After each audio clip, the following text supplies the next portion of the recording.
Jubilejni dan Olgice, kot ji radi rečemo, je potekal na poseben način. Glavno vlogo na praznovanju je imela šolska maskota. Sicer pa je na prireditvi sodelovalo vseh 300 učencev in učitelji šole. Dokazali so, da je v slogi moč.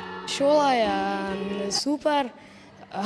Zdaj se večinoma stvari se izboljšalo, tukaj se dobro počutimo.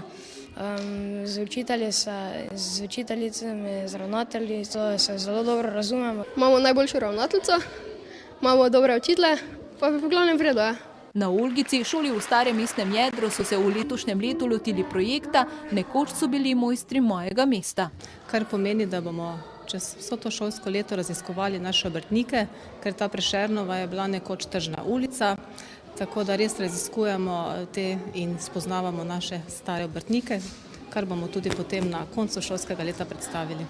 Stara stavba šole je potrebna energetske sanacije. Izvedli bi jo naj v prihodnjem letu. Sicer pa šola v centru mesta pomeni tudi prednosti. Prednost naše šole v starem mestnem jedru je, da lahko učencem ponudimo nekaj več. Imamo vse te kulturne spomenike v bližini, knjižnico, muzej, gledališče in res, če z njimi dobro sodelujemo, lahko naši učenci nagradijo marsikaj svoje znanja in izkušnje. Na dnevu šole se je prvič predstavil novonastali šolski ansambel, vezni tekst so nadomestili s plesnim tekstom. S pripravami so začeli že v avgustu. Po pouku, pred poukom so vaje, včasih tudi med urami športne vzgoje, ker plesne koreografije potrebujejo veliko prostora.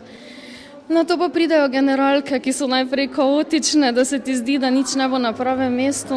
Vključili so tudi starše, predvsem pri izdelavi scene. V največji meri pa so pomagali pri pripravi darilnega bazarja. Zbran denar gre za šolska igrala, ki jih zelo potrebujemo in jih nimamo, ter za nove športne drese Olgice.